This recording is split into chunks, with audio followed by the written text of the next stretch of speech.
Hey everybody, welcome to Wood with Handles, a baseball podcast by fans for fans. We'd like to welcome you to our very first episode. My name is Ryan. My name is Josh. My name is Carl.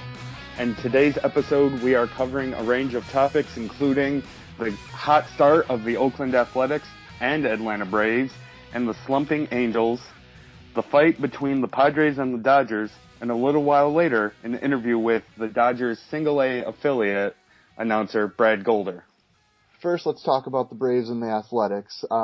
Obviously, they're both off to a hot start, and they're doing good. I had the Athletics going almost all the way in my prediction for the World Series, so I'm not as shocked by the Athletics as I am the Braves. Yeah, I mean, I'm a little shocked by the carryover. I mean, Detroit kind of abruptly ended their season. They were riding a pretty good high there for a while, but Detroit came in and kind of, obviously stopped their season dead in its tracks in the playoffs. But I mean, I guess it's not too surprising given the way that things had kind of picked up and ended last season. See, and I am not surprised at all by Atlanta. They went out, they made some deals, they got the Upton brothers, they have solid pitching, and, I thought they would be good. I just didn't think they'd be this good. Yeah, I mean, I didn't see them as like a last place team down in Atlanta, but I mean, I definitely didn't see them. Obviously, it's still early in the season, and baseball's plays a lot of games for a reason, so things can drastically change. I mean, the Pirates do this every year where they start out hot and then they die off, but I mean, it's just they have a lot of good stories. The Upton brothers, their catcher, for the life of me, I can't think of his name. The guy, he was a janitor like 3 weeks ago, and now he has more home runs than anybody in baseball. It's like, I mean, they have a lot of good stories. It's good. I personally didn't see it. I'm not shocked by the Athletics because I think the Athletics are a good team. They're a very well-ran organization. I like the Athletics.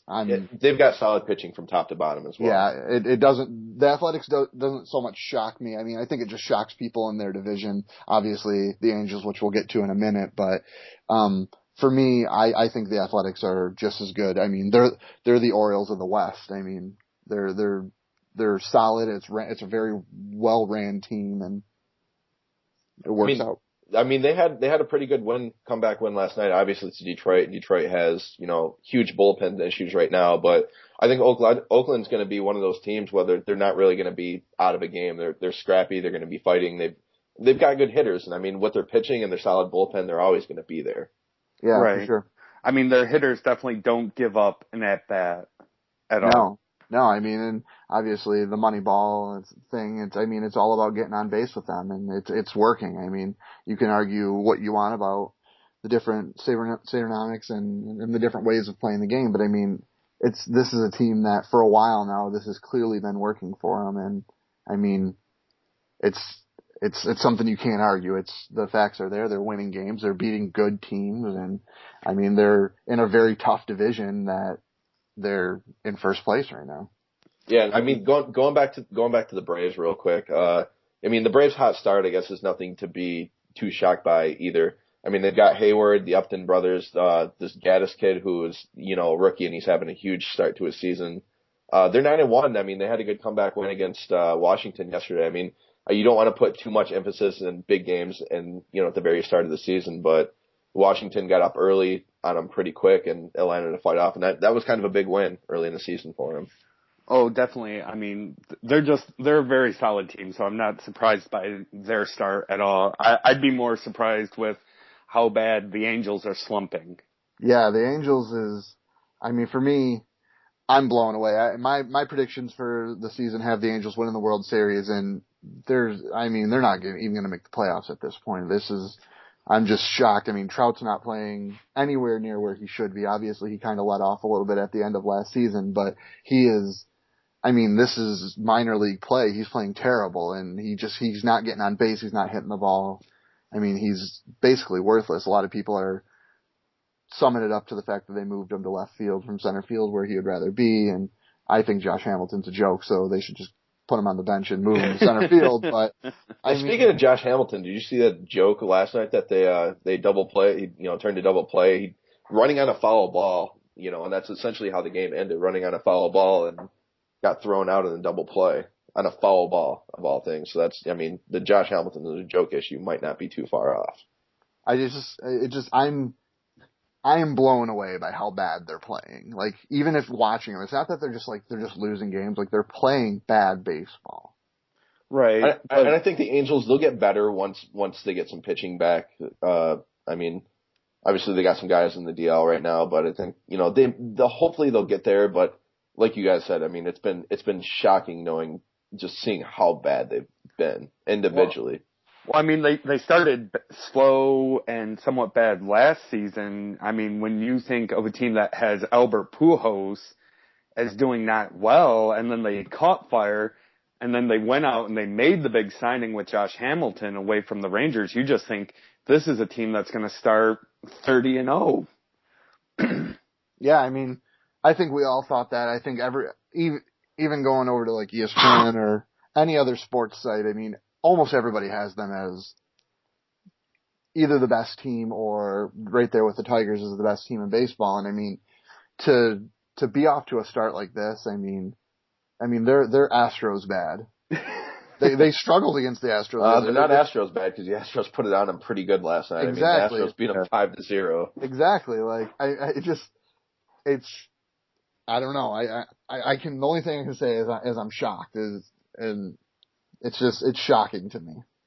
Well, I think right now at this point, if you said to anybody, hey, Seattle and Houston are going to have more wins at this point than Los Angeles would, I don't think anybody would have believed you. No. But, that's the thing about baseball. It's such a grind season. You got to grind all year, and I don't think a team like Seattle or Houston can, grind out a season where I think LA will be fine. I think they'll turn it around. I mean, I can't imagine them playing like this all year. No. I mean, I don't think it's possible. Like, it's not humanly possible for them to be this bad for 160 plus games. Well, like I said, Jared Weaver right now, he's on the 15-day DL with, I think it was a fracture in his elbow. Yeah, it's his elbow. Yeah, his non-pitching elbow. Once they get him back, I think, the pitching will pick up a little bit. Maybe they'll get a little momentum going. Yeah, the Blue Jays are now going to be without Jose Reyes for, I don't think it's officially been said, but I mean, he's going to be out for a while. Well, I mean, just from their pitching standpoint alone, their pitcher's ERA is the highest in the majors. Yeah, I think each of their starting pitchers right now, it's they've got an ERA floating above 8. So yeah, that's not good. No, I mean, obviously they're slumping too, but I guess again, that going back to my predictions that I had, I didn't believe that the Blue Jays were ever going to be like a first place contending team. That division's way too good for them to be there. I mean, they spent a lot of money, but so did the Marlins last year. I mean, a lot of teams go out and spend a lot of money, and I mean that doesn't necessarily mean anything. I'm not sold on R.A. Dickey like everyone is. He had one good season. I mean, he doesn't do it for me. To me, they were never going to be like that first place team. I think I had them at like third in my rankings for the AL East. I think the Orioles for me are the shoe-in. They're way better than almost everybody in that division right now. Yeah, but if I said to you right now, what do you think R.A. Dickey's ERA is? What would you have said coming off his performance last year? 2 something? Yeah, right now 8.4. I mean, 8.4, 10 earned runs. Even if it was, almost 3, I wouldn't be surprised just because the American League has the hitters. Yeah. I mean, every team in the American League can hit and hit well. Obviously, pitching isn't doing it for them. Hitting is really kind of what they're crutching on, and losing Jose Reyes is I mean, that's a huge hit to that team. Yeah. I mean, that's something they legitimately cannot do without. And you could tell it's going to be a long recovery process, and it was a bad injury because when they took him off the field, and even while he was still down in the field, he was in tears. So I'm sure a lot of it was emotion and getting caught up in the moment, but you could tell just from watching the replay that it was painful. It was a pretty bad roll. Didn't they have to take him off on a cart? Yeah, they carted him off on a stretcher with his foot essentially in an air cast. Yeah, that just looks bad. I mean, normally when you just sprain or tweak something, you can still kind of hobble with help. Yeah. I mean, it doesn't look good for him. And he was actually leading their team right now. I mean, he has a 395 average with a 465 on base percentage and 991 OPS. So I mean, he was definitely the heart of their order right there at the leadoff spot, and they're going to have to find somebody that's going to fill those shoes. Not going to be an easy task. They don't have anybody to fill that shoes. I mean, it's a team that spent money to win now. I mean, there's no minor league system set up for that. I mean, I guess I don't know because I'm not part of the minor league system that they have, but I mean, they're not prepared for these kind of setbacks. I mean, they're the Marlins of 2013. They spent a lot of money, and unfortunately, they spent a lot of money on Marlins players, but I mean, I don't see them really recovering or doing much with what they have. I see the Orioles as shoe-in win for the AL East, but. See, I think you're correct. I think the Orioles, if I were to pick right now, I'd say it would be the Orioles for myself, and probably not too far from there is maybe the Rays. Yeah. I mean, I like the Rays. I like Boston a lot too. They're playing really well right now. I mean, New York's been hot right now as well too, but I think that'll cool off eventually. I mean, New York's New York. Obviously, they spend a lot of money, and they have a big organization that allows them to be good almost no matter what. But I just think without their big hitters, you can't win a World Series that way. Well, I was just glad Cano finally heated up and did it outside of Detroit, because I knew he would break out. Yeah. I mean, he had such a phenomenal World Baseball Classic. Yeah, he's too good not to. Yeah. I mean, I think he was batting like 400 for the World Baseball Classic, and then he starts the season, batting under 200. It's like, no, that can't be right. He's going to break out. The American League East or the American League East is going to be interesting to see what happens, because if New York keeps hot like they are right now, and Boston keeps playing well, that division could get real interesting real fast. Yeah. But, I mean, just as a complete team that plays good baseball, like I think you got to go with Baltimore. Yeah, Baltimore is, for me, they're the team. Like right. I'm pretty sure when we were talking pre-season favorites, I told you, Josh, they're one of my favorite teams just because they do everything the right way. Yeah, I mean, that is a complete team. Like it's the only word to describe it is complete. Like it's solid from all aspects. Yeah. I mean, since this is our first show, guys, do you guys want to make any early predictions? I can post it on the blog and on the Facebook, but I made my predictions. I have the Angels for the American League and the Nationals coming out of the National League for World Series. I think Ryan and mine's is probably the same. I think we're both thinking Tigers and Nationals. Yeah, I'm going to stick by the Tigers. I mean, I've been relatively disappointed with the way what I've seen from Detroit so far. The bullpen being just an absolute disaster. But yeah, I'm going to stick with Detroit, and I definitely think that the Nationals are the most solid team in the long run out in the National League. Yeah, without a doubt. Now that you guys have made your predictions, I mean, we picked who's going to go to the World Series, who's going to win. I can't say. I mean, that could be. I would have really, really confidently said the Angels prior to the season starting when I made my original predictions, but I can't say that now. I mean, I don't even know if the Angels are going to make it. I'm going to stick by my Angels. I'm not going to back away from my prediction, but I think if the Angels make it all the way, I think they could beat the Nationals.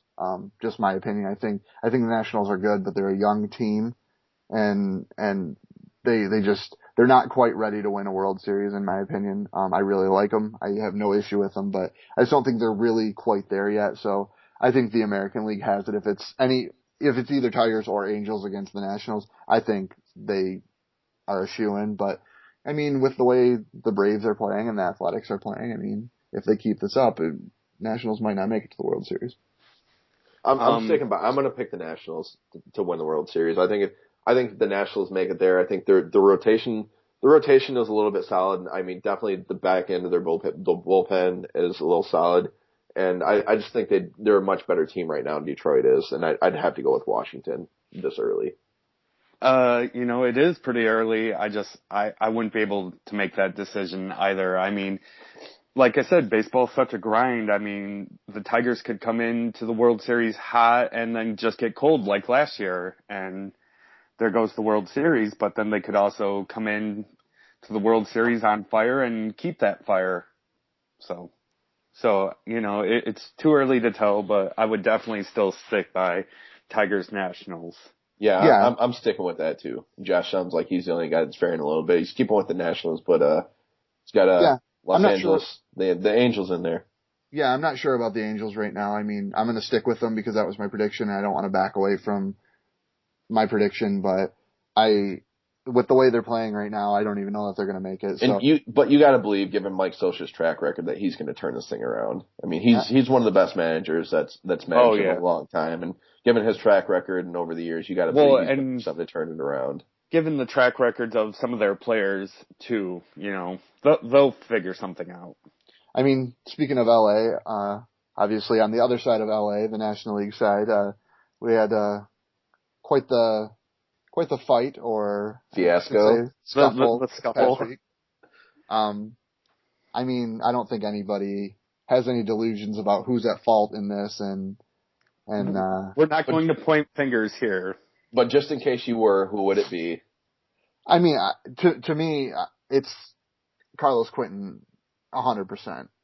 Even if even if Zach Greinke said something to him, it doesn't matter. Like, there's very little that he could have said to him to justify it. Like, I agree.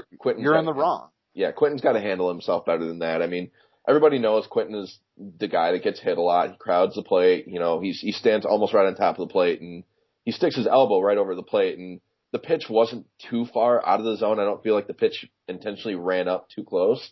And I mean, the game didn't really warrant Greinke trying to purposely hit him. No, I definitely think Greinke was trying to throw in on him after the pitch to Kemp earlier in the game. So I do think there was he's trying to just kind of be a hard ass about it and throw in on him, but I don't think he was trying to hit him. And I as someone like Carlos Quentin who always gets hit, it's you have no justification. You're wrong every time. Nobody is on his side at this point. Right. Well, because of how many times he gets plunked and due to the fact that I don't really think, Greinke was trying to do it. But on Greinke's side, I totally would say, like, if someone's doing that, you need to defend yourself better than dropping your shoulder. Well, first and foremost, his catcher needs to be there for him. Right. The fact that his catcher was chasing after him was an issue already. When Carlos takes that step towards the mound, because he takes about 3 steps before he goes, you as a catcher should already be standing in between them. Yeah. I mean, there is no reason that Carlos at the size he is, because Carlos is fast, but he's not that fast. There is no reason that he should be able to get to Greinke without a single other person on that team being able to get there to stop him from hitting him first. I agree with that, but in a certain sense, I think Greinke probably had to protect himself a little better than he did. Granted, it was heat of the moment, but you got to know, hey, you can't take a direct hit in the shoulder. Especially on someone that's 50 pounds heavier than you. At least 50 pounds. I mean, Carlos is, even if it's not a poundage, Carlos is just bigger, physically muscular, like he is a bigger dude than Zach Greinke is. He was going to destroy him no matter what the situation was. Yeah, I agree. Whether Greinke said something to Quentin, and it looked like he did, who knows? Quentin wouldn't verify it. Quentin said he said something to him, but he didn't know what he said. But regardless, I think getting just based down to the root of it all, I think Quentin's got to handle himself better. Do you guys think this will 8 weeks without? I guess I should go back. They announced yesterday that it's going to be 8 weeks without Greinke and 8 days suspension for Carlos. How do you think this is going to affect both teams?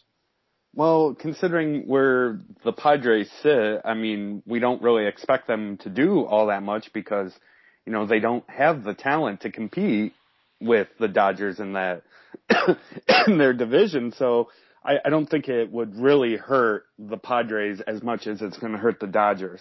Yeah, I think it definitely affects the Dodgers way more than the Padres. Obviously, nobody expects the Padres to compete. And given the long run, I don't think they will. But I think in the end, it's going to definitely be the Dodgers who are gonna feel the full force of this one. Oh yeah, for sure. I mean, it's way more of a kind of setback for the Dodgers to lose Greinke than it is Padres to lose Carlos. Carlos is arguably probably the best player on the Padres, but 8 days isn't gonna kill him without him. And like you guys said, I don't think anybody expects them to compete. Yeah, I mean, Greinke was brought in to essentially be a second ace, if not, Kershaw is their ace, but Greinke was brought in to be the second guy, almost the second ace. And I think that, 8 weeks without Greinke is going to be a long 8 weeks. Granted, they've probably got some good fill-in guys that can come in and fill the spot, but just 8 weeks without Greinke it's going to be a long 8 weeks. Obviously, the Dodgers have been all over the baseball world this week, and right now we have with us Brad Golder, the color commentator with the Dodgers single-A affiliate Great Lakes Loons. Hey, Brad. First of all, before we kind of get started here, just can you give us a little background about what you do right now and how you got to where you are today? Sure. Guys, I appreciate you guys having me on. I think this is really neat what you guys are doing and using technology to get the word out about baseball. I've been a lifelong baseball fan. It started when I was very young. I grew up in Atlanta, and when I first started following baseball, the Braves were the laughingstock of baseball. They didn't draw anybody at Atlanta Fulton County Stadium, and they didn't really have any prospects. It was kind of Dale Murphy and then kind of a ragtag cast of characters in the 80s. And then when I was in fifth grade, that was 1991, the year that the Braves went from worst to first and came just inches away from beating Minnesota in the World Series that year. And, that was kind of my first, I remember the World Series a few before that, but that was my first real, postseason that I really got into as a baseball fan. And, at the same time I was playing Little League ball and, just really fell in love with the game. My parents were really influential in getting me involved in the game. And my father, from a playing perspective, was always either a coach or a very involved parent, and throwing batting practice and kind of working with me on the field. And then I think my mom is a bigger fan of the game, not from a playing perspective, but just as following the game. She's a huge Braves fan. And, to have parents that were that into the sport, I think got me involved. When I went to college, I went to Vanderbilt, and I tried to walk onto the team. That didn't work so well, and realized that, I was just a guy that was, decent in high school baseball, but certainly was not a college level prospect. And I got into journalism. I started writing for the school newspaper, and I started broadcasting. My sophomore year, I did a few games here and there for the baseball team, and that kind of blossomed to a few more the next year, and doing minor league games in Nashville the next year. And it kind of took off from there. I realized that I could make a career out of it, and spent some years learning radio in Nashville. And I didn't really study radio in college. I was a political science major, but I studied radio, on the job in Nashville. Then in Atlanta, I worked for the Braves for 2 years for their radio network with Clear Channel, the parent company for the radio network at the time. And then I went up to Michigan. The Great Lakes Loons started up as a single-A Dodgers affiliate, and I've been with them ever since. And it's been terrific since I've been there. We have bought our own radio station that I now help operate, which is an all-sports ESPN FM station. The team operates as a nonprofit and has given back over $500,000 in grants to the community, and it's really a neat organization, and it's been fun to be a part of. Do you think the success of the Loons helps the Dodgers overall? Yeah, I think so. I think it starts with for an A-ball player who's 18 years old. I think it starts with them coming into a professionally run organization, into a professional environment for their development. The tie-in with the Dodgers is obviously important to player development for LA. I mean, the more that they are able to send players here and they're able to succeed is important. We can't, as a Loons organization, we can't really impact how well, for instance, our top prospect right now, Corey Seager, we can't really impact how well he improves and how well he gets better. That's up to the Dodgers and the coaches that they send here.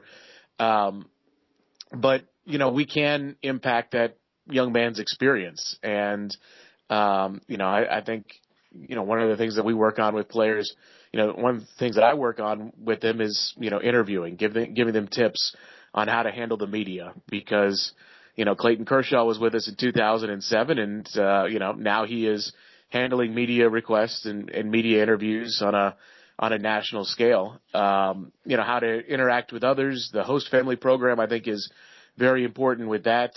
How these young men interact in the community, public appearances, autograph sessions, and just how they interact with fans when they're not in necessarily a Loons environment. How do they interact with fans that they see at the mall and fans that they see at a restaurant on a Saturday morning?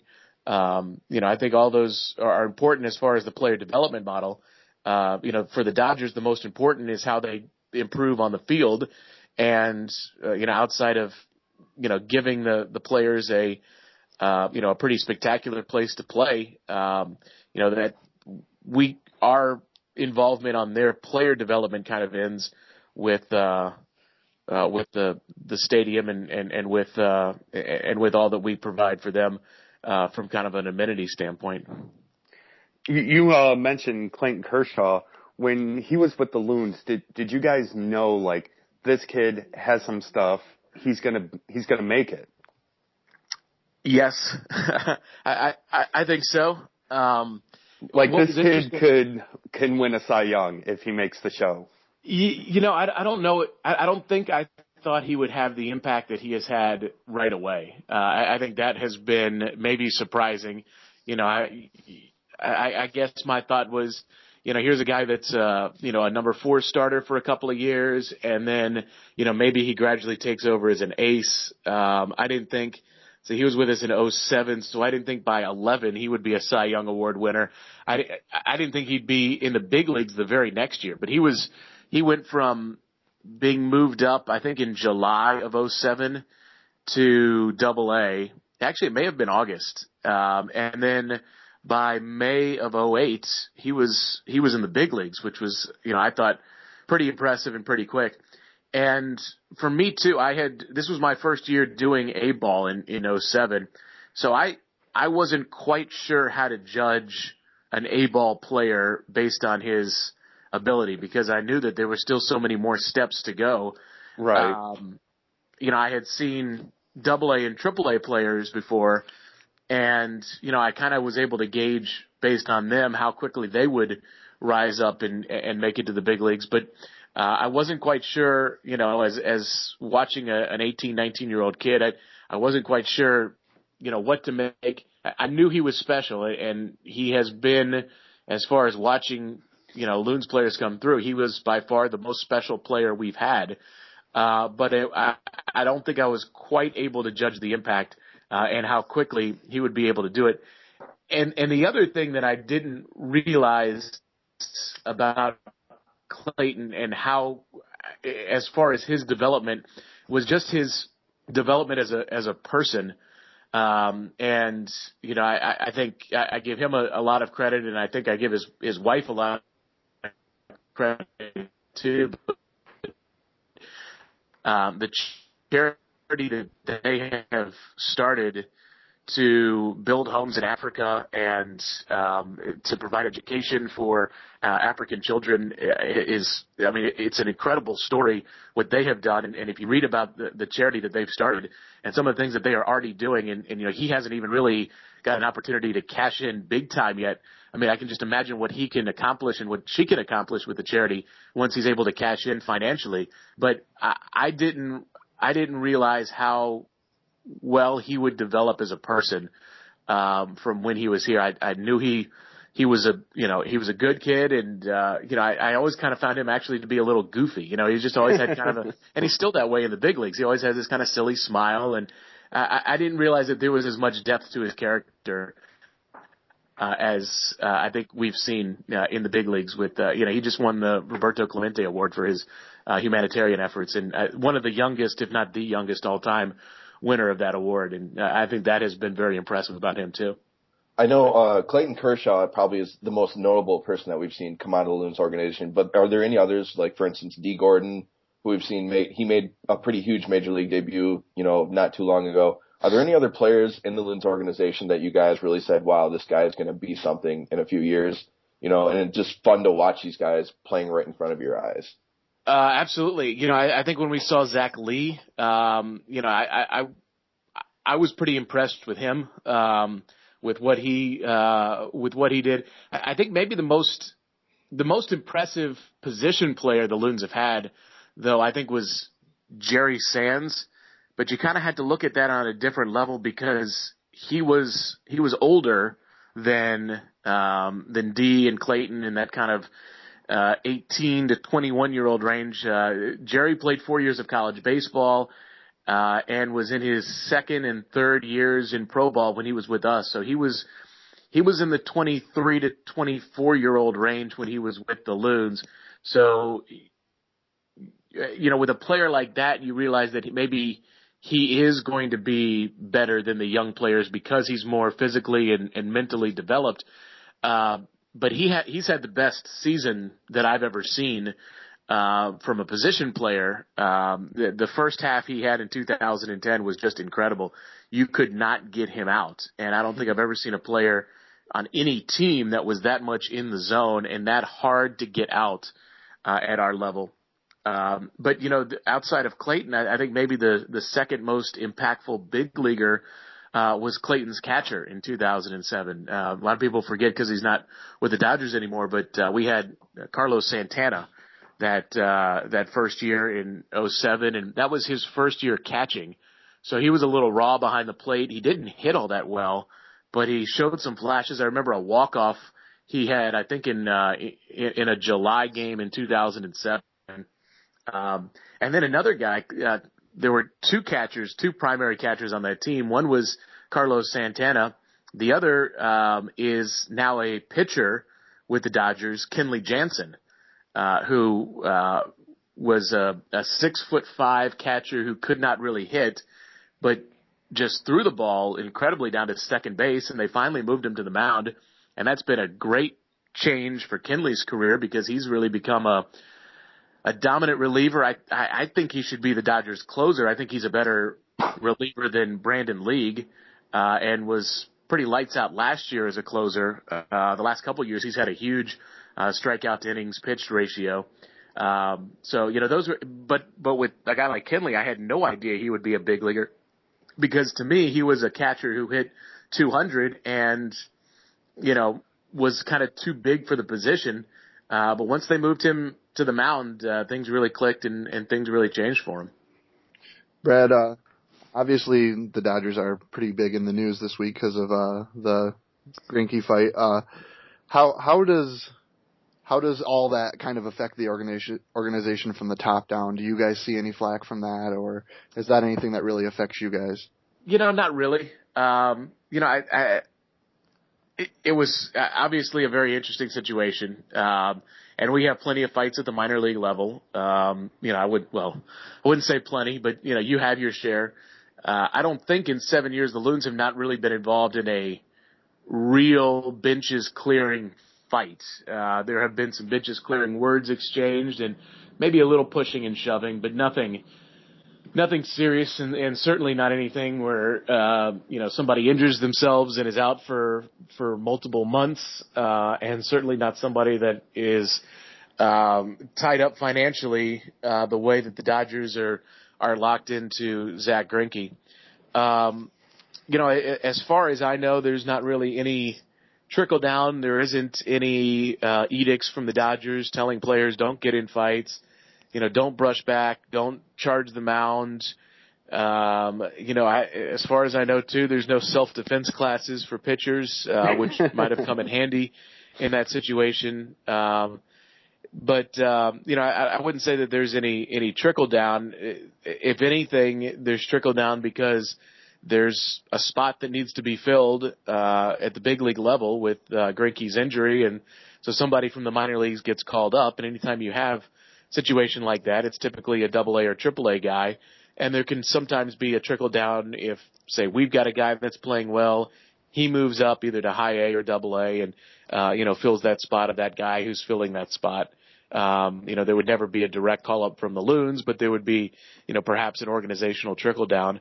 But as interesting as the situation is, and as much as everybody's watching it and everybody's talking about it in the clubhouse, I don't think that there's any sort of trickle down necessarily to the Loons, at least that I know of any sort of way that the Dodgers are going to change things as a result of the fight. I'm sure you're on the same page as us and probably everybody in baseball, but what is your take on the fight itself? Yeah, I think you look at who's to blame there. I think it's probably about 95% Carlos Quentin. A guy who gets hit by a lot of pitches and, a guy who leans up over the plate. You do wonder, Zach Greinke is so pinpoint with his control. It doesn't make any sense as to why he would hit Carlos Quentin in that situation. But he is so good with his control, and A.J. Ellis is set up low and away, trying to get a, knee-high outside corner fastball, and Greinke comes up and in on him. The other thing, you look at the pitch, and it's not that far away from the strike zone. I mean, he is leaning so far in. I think if you're Carlos Quentin, you've got to be a better man about it, and you've got to just take your base. I said 95.5. I think that 5% comes in from Greinke. Greinke needs to keep his mouth shut. You hit a guy, just, keep your mouth shut and let him take first base, especially when you are worth as much as you are to your team. And, they have invested so much in you, and you are outweighed by a good 50 pounds, maybe more, in that fight. That's a fight that you can't win if you're Zach Greinke. So, there's some stupidity on Greinke's part, no doubt. But, why in the world Carlos Quentin is charging them out in that situation when he's very accustomed to getting hit by pitches. He's on top of the plate. If you're going to be that type of hitter, that's fine, but you can't get upset when you get hit by a pitch. You just need to take your base. I think the Don Mattingly soundbite about, sitting out until Greinke's healthy, I think that's a reactionary soundbite. I don't think that's, the punishment should fit the crime. The punishment should not fit the results. So just because he gets hurt doesn't mean he necessarily has to sit out. Are we going to start impacting, well, this guy is a long reliever who's making $500,000, so the suspension should be 3 games. But this guy is a $200 million pitcher, and the suspension should be a year. I think when we start getting into that and start tying in how much a guy is worth to how long the suspension is, or how hurt the guy gets, I think that I don't think that's wrong, and I don't agree with Mattingly. I think that there should be kind of a consistent scale based on the actions, not necessarily the results. But you can certainly understand his frustration. The Dodgers have a lot invested in Greinke, and he's a very important piece to their success this season. That said, I don't think that there's another team in baseball that can lose a starter of the ability of Zach Greinke and just turn the ball over in the rotation to either Chris Capuano or Ted Lilly, who's been rehabbing in the minor leagues. I mean, 2 very dependable and reliable starters are gonna take his place in the rotation, and I think the Dodgers are going to be okay. With the Ryu, the young left-hander from Korea, in that rotation as well. Josh Beckett, if he can, be kind of close to what he was in the past, and Chad Billingsley as well. Of course, Clayton Kershaw. I think the Dodgers can certainly survive 2 months without Zach Greinke, but I'd certainly rather have him. Do you think that with everything that's been going on, do you think that we'll see some retaliation from the Dodgers pretty quick here when they come back to Los Angeles? Yeah, I do. And if it's not in that 3-game series, it'll be soon. The problem with the 3-game series is that all eyes are going to be on every Carlos Quentin at bat. So, let's say, I don't know who's going to start Monday, but, let's say it's Josh Beckett, and let's say he takes the mound, and the first batter, the first time he faces Carlos Quentin, let's say he's 2 outs and the base is empty, and he plunks him, he could get thrown out of the game right there, especially if he makes it somewhat obvious that they're trying to hit him. So if he gets thrown out of the game, the Dodgers have got to go 8 or 9 innings of bullpen pitchers, and as much as nice as it is to retaliate, you end up hurting yourself and you end up hurting your pitching staff. I wouldn't be surprised if they just, they waited it out. I don't know if you've seen How I Met Your Mother, but there's a scene where Barney is anticipating retaliation, being slapped in the face. Yep. And Marshall keeps him waiting for months and months as to when he's going to be slapped, and keeps on holding that over his head, taunting him that I'm going to be slapping you in the face at some point. And that's kind of the way the Dodgers can do this. Every time Quentin comes to the plate against the Dodgers, he's going to have that fear in his mind that the next one could be in his ear. And that could actually work in the Dodgers' favor, and maybe they'll wait until September to hit him. And maybe by then the umpires are not going to be as on high alert, and they're not going to be as jumpy on the trigger finger to eject somebody.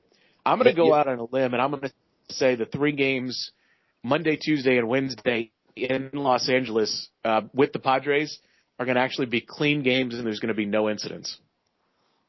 So how has Magic Johnson and the partnership really affected everything from the top down? I mean, obviously it's had a big effect in LA, but has it changed anything in even all the way down to the single A level?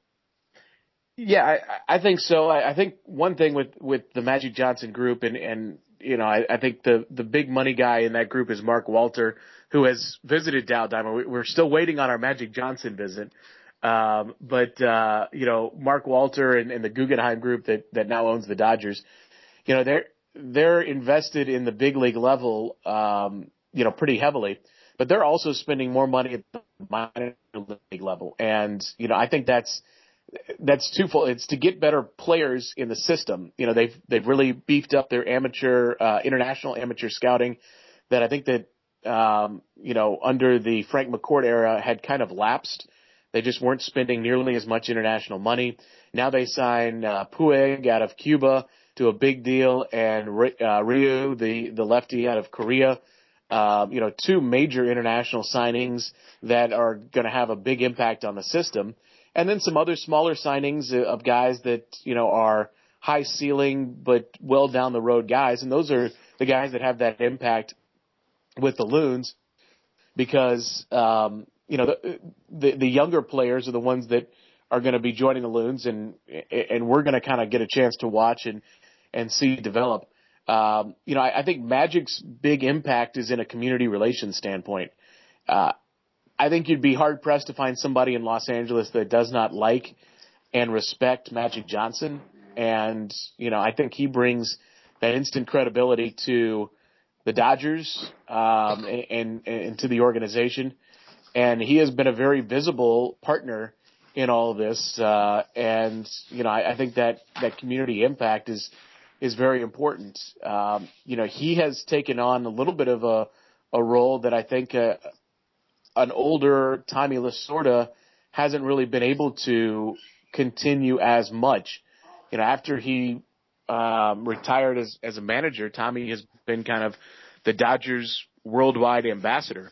But Tommy is 85, I think. He's not in terrific health, and he's not going to be around forever. And to have that celebrity face of the organization, I think is very important. So I think you're seeing Magic take on that role a little bit more, and I think it's something that, he may be kind of groomed for that role that Tommy Lasorda is having now, but having a very different type of impact. But the culture of the Dodgers has changed incredibly since the Guggenheim Baseball Group took over. The amount of money they're spending, the amount of commitment that they've shown to the Dodgers has been incredible. And yes, you can see that at all levels of the Dodgers system. I know you said you guys were still waiting to actually get to meet him and see him in Midland. Do you guys think that'll happen this year? I don't know if it'll happen this year, but I think it's at some point. I mean, Magic is, as much as he is associated with Los Angeles, he made kind of his, I think the second identity is that of a Michigander, somebody who grew up in Lansing and played college basketball in East Lansing. He's in the state quite a bit. He was just doing a fundraiser in nearby Saginaw. And, I think that, I think the time will come when Magic Johnson will visit Dow Diamond. I don't know when that is. And, here's a guy that, has a whole business empire that, excluding the Dodgers, where he owns movie theaters and he has investments, all over the country. He has his work as an analyst on ESPN and their NBA coverage. And he owns the Dodgers and has a huge role in the community relations standpoint for the Dodgers. So, I don't think that his top priority is to get to Dow Diamond. I think when he gets here and visits, I think he's gonna really be impressed with the facility and the caliber of talent that is in the Dodgers pipeline. And I think he would be really well received if he did. I'd love to see him come out. We've got a day where we're honoring Michigan legends, and Greg Kelser and Judd Heathcote are coming out on one day. I think a 1979 Michigan State Spartans reunion would be terrific, and maybe we can get him to come out on that day and come see his old alley-oop partner and his old college basketball. Oh yeah, that'd be a huge draw right there. Yeah, that'd be really cool. I would even go see something like that. So, Brad, something I was wondering is, who do you think is the next big star with the Loons organization? Corey Seager. I think that's right now. I think he is he is the best position player prospect I think the Loons have ever had. I think he's a better prospect than Dee Gordon. He's a shortstop, but he's very different than Dee Gordon. Dee is your speedy, top of the order, leadoff hitter type shortstop. Corey Seager is a little different. He is more of a middle of the order impact bat, but can also play shortstop, maybe along the lines of an Alex Rodriguez and a Cal Ripken Jr. And, I hate to make those comparisons because I don't think it's fair to an 18-year-old kid to say, boy, you're the next Cal Ripken. And I'm not saying that. I'm not putting next in front of him. But I think the fact that he's a big bodied shortstop and, the fact that he can hit, and I think the future is for a projection of a guy that could hit 30 home runs in the big leagues. You start thinking about a guy, who's an offensive minded power bat shortstop. And I think, Ripken and A-Rod are the first two guys that come to mind. That's obviously in the best case scenario, that he has the type of impact that those two guys had. But really quick hands. He's good around the bag at second base. He can defend the shortstop position. And if he does end up putting on some more weight, he's about 215 right now. It's 6'4". He's got a body that, it could kind of go one or two ways. He could either put on additional muscle and maybe get kind of bulk his way out of shortstop, and that would put him at third. And that's where his brother plays. His brother, Kyle Seager's with the Mariners at third base. Or he could kind of keep that leaner 215-pound frame and continue at shortstop. And, I think he could, even though he's 6'4", I think he could very much handle that position. But I think right now he is the biggest rising star. One of the biggest rising stars in the organization, and I think the biggest potential impact big leaguer right now in the league. Nice. Well, I mean, that's going to be it. Before we wrap up with you here, I want to get a couple predictions from you. Where do you think the Dodgers will finish, and what's your World Series prediction? Those are one and the same. I said at the beginning of the year, and despite the recent developments this week, I'll say it the same. I think the Dodgers are the world champions. I think that they're a team that's deep. They can go a lot of different ways. From a pitching perspective, I think they've got a deep bullpen, which helps with a lot of good, young, talented arms.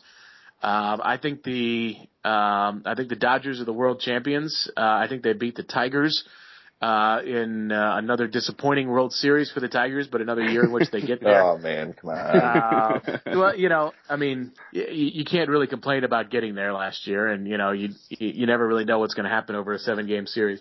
I obviously think that the Greinke injury impacts the Dodgers' chances, but I think that I think they're going to weather the storm without Greinke, and it appears that they're going to get him back at some point. So when I made that prediction preseason, a lot of it was tied into his health. I didn't think that they would lose him 2 starts into the season, or 3 starts into the season. But it's going to be a big loss. But I've still got the Dodgers winning it all. Good, Brad. I'd like to thank you for coming on our first podcast. Well, I'm honored to be the first guest, and I would be happy to do it many more times. And I wish you guys good luck.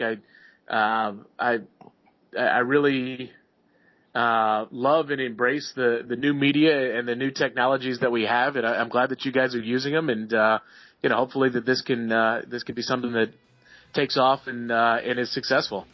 Yeah, thanks, Brad. Well, I mean, we're definitely going to take you up on that offer. We're going to have you back. Well, I appreciate it. Anytime, guys. Thank you, Brad. Well, that's it for our first podcast. I'd like to thank Brad Golder of the Great Lakes Loons. A few notes. I'm going to go see 42 tonight, and I'll have a review of the film on the blog tomorrow. Also, next week, I will not be here on the show. Ryan, Carl, and a guest host will be here to talk baseball. Thank you for listening to our very first episode of Wood with Handles. I'm Ryan. I'm Josh. I'm Carl. Good day.